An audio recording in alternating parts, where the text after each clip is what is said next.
Keutamaan mengucapkan kalimat la ilaha illallah bisa menyebabkan orang yang kafir masuk Islam, bisa menyebabkan keburukan-keburukan diganti dengan kebaikan, bisa menyebabkan Allah ridho masuk surga.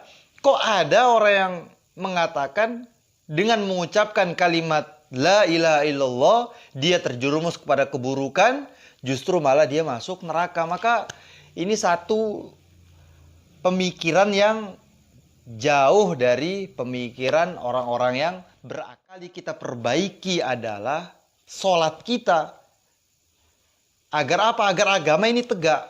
Karena ketika kita tidak memperhatikan sholat kita, sholat asal-asalan, na'udzubillah, apalagi tidak sholat, maka seakan-akan kita menjadi penyebab hancurnya agama. Orang-orang kafir nanti diazab oleh Allah Subhanahu wa Ta'ala tidak hanya dikarenakan kekufurannya saja. Jadi sholat itu, kemudian amal-amal kebaikan yang diwajibkan oleh Allah kepada orang beriman, ini pun dibebankan kepada orang kafir juga. Jadi orang-orang kafir itu tidak hanya dibebankan dengan mengucapkan syahadat, tidak.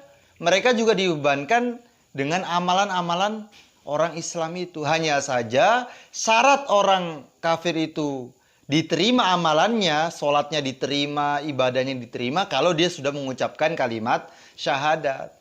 Kok bisa demikian? Iya, karena Allah Subhanahu wa Ta'ala berfirman, a'udzubillahi minasyaitonirrajim, bismillahirrahmanirrahim, ma salakakum fi saqar? Qalu lam naku minal musallin wa lam naku nut'imul miskin wa kunna nakhudu ma'al khaidin wa kunna nukadzibu biyaum. Satu orang beriman ini lebih utama daripada seluruh orang-orang yang tidak memiliki iman. Bahkan satu orang yang beriman lebih utama daripada harganya Ka'bah.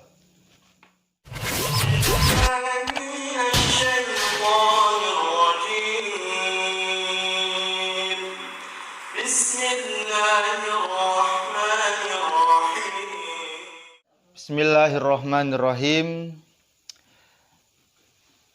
Kita akan lanjutkan kajian rutin kita masih mengenai hadis Arba'in An-Nawawi, sekaligus penjelasan mengenai kedudukan hadis, takhrijul hadis, kemudian fiqhul hadis,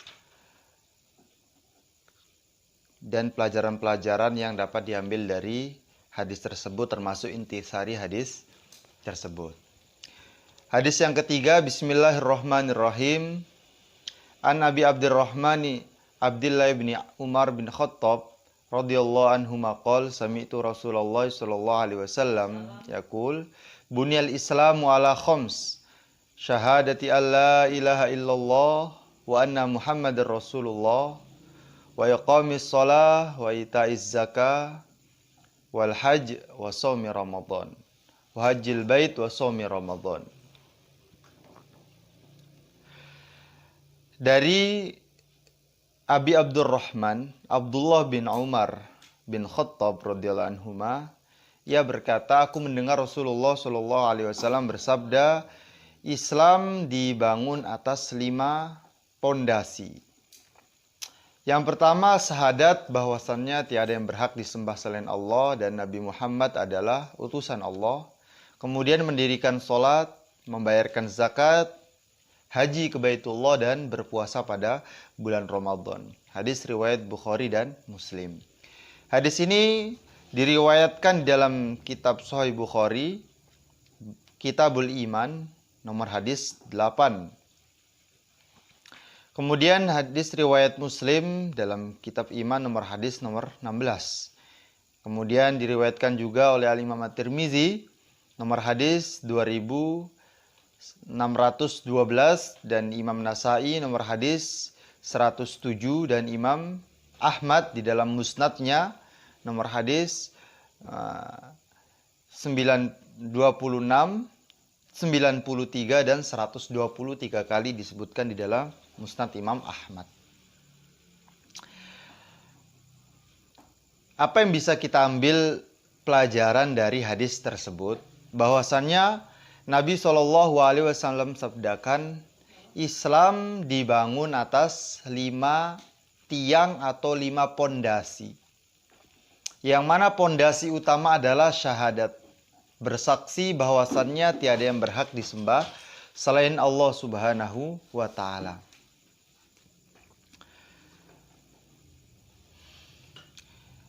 Yang mana Nabi SAW sabdakan, siapa yang mengucapkan la ilaha illallah dengan ikhlas, maka ia akan masuk surga. Bahkan dalam sebuah riwayat, Nabi SAW pernah bersabda kepada Sayyidina Abu Hurairah, wahai Abu Hurairah, sampaikan kepada umatku bahwasannya orang yang bersaksi bahwasannya tiada yang berhak disembah selain Allah, la ilaha illallah Muhammadur Rasulullah, maka dia wajib masuk surga. Dan Nabi SAW menyuruh Sayyidina Abu Hurairah membawakan sandal sebagai bukti bahwasanya sabda itu benar dari Nabi SAW. Akan tetapi bertemu dengan Sayyidina Umar, beliau dipukul oleh Sayyidina Umar. Jangan kamu sampaikan demikian, dikhawatirkan nanti umat ini akan merasa, oh cukup dengan syahadat saja, cukup dengan mengucapkan la ilaha illallah saja, bisa masuk surga. Sehingga dikhawatirkan umat ini akan meremehkan amalan-amalan yang lain, tidak mengamalkan amalan-amalan yang lain. Oleh sebab itu, Sayyidina Umar mencegah Sayyidina Abu Hurairah untuk mengucapkan apa yang disabdakan oleh Nabi SAW. Maka kemudian mereka bertemu dengan Nabi, dan Sayyidina Umar pun mengatakan keberatannya terhadap apa yang ingin dilakukan oleh Sayyidina Abu Hurairah dan disetujui oleh Nabi SAW. Banyak sekali hadis-hadis Nabi SAW yang menyebutkan keutamaan syahadat, kalimat la ilaha illallah. Ma min abdin qala la ilaha illallah, tiada seorang hamba yang mengucapkan la ilaha illallah summa mata ala dzalik, kemudian dia mati atas keyakinan atas kalimat itu, illa dakhalal jannah, kecuali wajib baginya masuk surga. Jadi satu kalimat yang menyebabkan seorang hamba masuk surganya Allah. Satu kalimat yang mana bila orang-orang kafir mengucapkannya, maka Allah akan menghapus seluruh keburukan-keburukan yang di masa dia kufur, dan dia seakan-akan seperti bayi yang baru dilahirkan dari perut ibunya. Tidak ada keburukan sedikit pun. Bahkan ada seorang sahabat baru masuk Islam, baru mengucapkan syahadat, tidak sempat sholat, langsung berjihad di jalan Allah, wafat, syahid, masuk surga. Nah, kok ada orang yang mengatakan dengan mengucapkan kalimat itu, justru dia malah terjerumus di dalam kesyirikan, terjerumus di dalam kebid'ahan, terjerumus di dalam keburukan, sehingga menyebabkan dia masuk neraka. Maka ini satu logika yang tidak masuk akal. Karena keutamaan mengucapkan kalimat la ilaha illallah bisa menyebabkan orang yang kafir masuk Islam, bisa menyebabkan keburukan-keburukan diganti dengan kebaikan, bisa menyebabkan Allah ridho masuk surga. Kok ada orang yang mengatakan dengan mengucapkan kalimat la ilaha illallah dia terjerumus kepada keburukan, justru malah dia masuk neraka? Maka ini satu pemikiran yang jauh dari pemikiran orang-orang yang berakal sehat. Nah, tahlilan bid'ah, tahlilan syirik, tahlilan tidak ada dalilnya, ini kurang jauh ngopinya. Nah, ngopinya kurang jauh. Ngewarungnya kurang jauh lah. Nah, jadi kurang lama mondoknya, kurang lama belajarnya. Jadi tiang yang pertama, pondasi yang pertama yaitu syahadat, bersaksi bahwasannya tiada yang berhak disembah selain Allah dan Nabi Muhammad adalah utusan Allah Subhanahu wa taala. Yang kedua adalah mendirikan sholat. mendirikan sholat ini ada termasuk juga di dalam pondasi Islam. Tanda orang itu Islam yaitu mendirikan sholat. Bahkan bainar rojuli wa bainal kufri tarkus sholat. Seseorang bisa terjerumus di dalam kekufuran apabila dia meninggalkan sholat. Maka banyak perbedaan perselisihan para alim ulama, para aimatul arba'ah mengenai seseorang yang meninggalkan sholat apakah dihukumi kufur atau tidak. Maka menurut al-Imam Syafi'i, selama dia meninggalkan sholat tidak ada penentangan inadan, tidak ada penentangan di dalam meninggalkan sholat dia itu, maka dia tidak dihukumi kufur, hanya dia dihukumi fasik. Orang yang fasik mengerjakan kemaksiatan yaitu tidak mengerjakan sholat. Nah, berbeda dengan orang yang meninggalkan sholat, tapi dia mengingkari kewajiban sholat, maka ini sudah jelas dia dihukumi kufur. Nah, maka bagaimana penjelasan bainar rojuli wa bainal kufri tarkus sholat?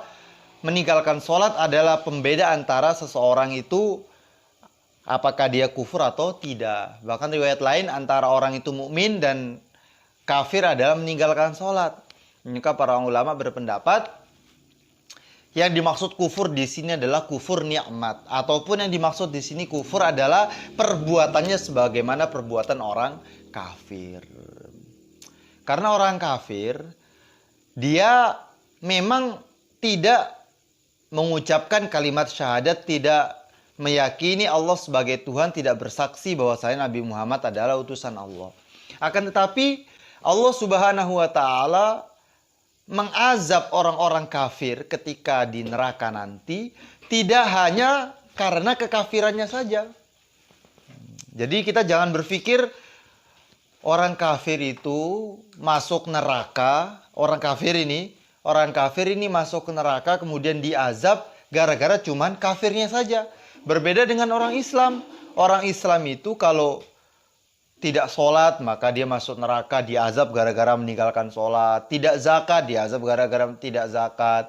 Kemudian tidak haji padahal dia mampu, maka dia juga. Kemudian gunjing orang, kemudian berbuat kemaksiatan lain. Maka banyak sekali azab yang diberikan oleh Allah kepada orang yang beriman ini. Sedangkan untuk orang kafir cuma satu, azab atas kekufurannya saja. Nah, maka kita bilang, jadi orang-orang kafir nanti diazab oleh Allah Subhanahu wa taala tidak hanya dikarenakan kekufurannya saja. Jadi sholat itu, kemudian amal-amal kebaikan yang diwajibkan oleh Allah kepada orang beriman, ini pun dibebankan kepada orang kafir juga. Jadi orang-orang kafir itu tidak hanya dibebankan dengan mengucapkan syahadat, tidak. Mereka juga dibebankan dengan amalan-amalan orang Islam itu. Hanya saja syarat orang kafir itu diterima amalannya, sholatnya diterima, ibadahnya diterima kalau dia sudah mengucapkan kalimat syahadat. Kok bisa demikian? Iya, karena Allah Subhanahu wa taala berfirman, a'udzubillahi minasyaitonirrajim, bismillahirrahmanirrahim, ma salakakum fi saqar? Qalu lam naku minal musallin wa lam naku nut'imul miskin wa kunna nakhudu ma'al khaidin wa kunna nukadzibu biyaumiddin. Mengapa Allah Subhanahu wa taala menempatkan kamu di neraka sakor? Maka orang-orang kafir itu menjawab, kami tidak sholat, kami tidak memberi makan orang miskin, sampai kami juga mendustakan hari kiamat, hatta atanal yakin, sehingga al-yakin mendatangi kami, yaitu kematian mendatangi kami. Jadi orang-orang kafir, mereka diazab oleh Allah Subhanahu wa taala. Di samping kekufurannya, mereka juga diazab karena tidak sholat, karena mereka tidak beramal, karena mereka mendustakan hari kiamat. Jadi amalan-amalan yang dibebankan, ditaklifkan kepada kita orang yang beriman juga dibebankan kepada orang kafir. Hanya saja syarat amalan mereka diterima oleh Allah ketika mereka sudah mengucapkan kalimat syahadat asyhadu alla ilaha illallah wa asyhadu anna muhammadar rasulullah. Oleh sebab itu, satu orang iman yang lisannya mengucapkan syahadat asyhadu alla ilaha illallah wa asyhadu anna muhammadur rasulullah, hatinya membenarkan syahadatnya, beriman kepada Allah, tidak mendustakan, tidak seperti orang-orang munafik. Satu orang beriman ini lebih utama daripada seluruh orang-orang yang tidak memiliki iman. Bahkan satu orang yang beriman lebih utama daripada harganya Ka'bah. Karena apa? Selagi masih ada orang yang beriman di muka bumi ini, dunia tidak akan kiamat. Selagi ada satu orang di dunia ini yang mengucapkan Allah, Allah, Allah, maka dunia tidak akan kiamat. Inilah harganya orang beriman. Oleh sebab itu janganlah kita berburuk sangka, tidak baik terhadap orang yang beriman. Kita anggap orang beriman ini adalah saudara kita yang menyebabkan kita mendapatkan pahala, yang menyebabkan kita mendapatkan manfaat. Nah, bayangkan ketika kita sholat fardu sendirian saja, ada teman kita, sehingga dikatakanlah berjamaah. 2 orang dilipatkan 27 derajat. Sampai tingkatan lipatan-lipatan yang hanya Allah Subhanahu wa Ta'ala yang mengetahuinya. Ini disebabkan satu orang yang beriman. Bagaimana kalau 2 orang, 3 orang, 10 orang, 100 orang? Masya Allah. Jadi semakin banyak orang yang beriman, semakin banyak saudara kita, semakin banyak yang menyebabkan kita mendapatkan pahala di sisi Allah Subhanahu wa Ta'ala. Inilah manfaat orang yang beriman. Nah, mendirikan sholat. Nah, termasuk rukun Islam, pondasi Islam yang kedua adalah mendirikan sholat. Yang mana as-sholatu imaduddin, wa man aqamaha faqad aqamaddin, wa man tarakaha faqad hadamaddin. Salat ini adalah tiangnya agama. Wa man aqamaha, barang siapa yang mendirikan salat. Jadi aqama yuqimu, ya, aqama yuqimu di sini bukan hanya sekedar salat. Saya salat jarang-jarang, tidak termasuk aqama yuqimu. Tapi iqamatus sholat ini maknanya orang yang mendirikan sholat secara rutin, memperhatikan rukun syaratnya, khusyuk dan khudu'nya, istinjanya, tawajuhnya diperhatikan. Inilah namanya iqamatus sholat, menegakkan sholat dengan benar-benar. Bukan hanya sekedar yang penting sholat, tidak. Tapi sholat itu penting, menjadi kepentingan dia adalah sholat. Sebagaimana Nabi, wa ju'ilat qurratu aini fis sholat, sejuknya mataku di dalam sholat, kata yang mulia baginda Nabi Shallallahu Alaihi Wasallam.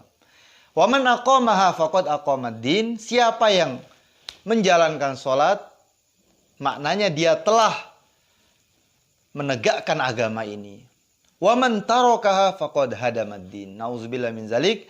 Siapa yang meninggalkan sholat, faqad hadamaddin, dia telah menghancurkan agama. Oleh sebab itu, yang pertama kali kita perbaiki adalah sholat kita. Agar apa? Agar agama ini tegak.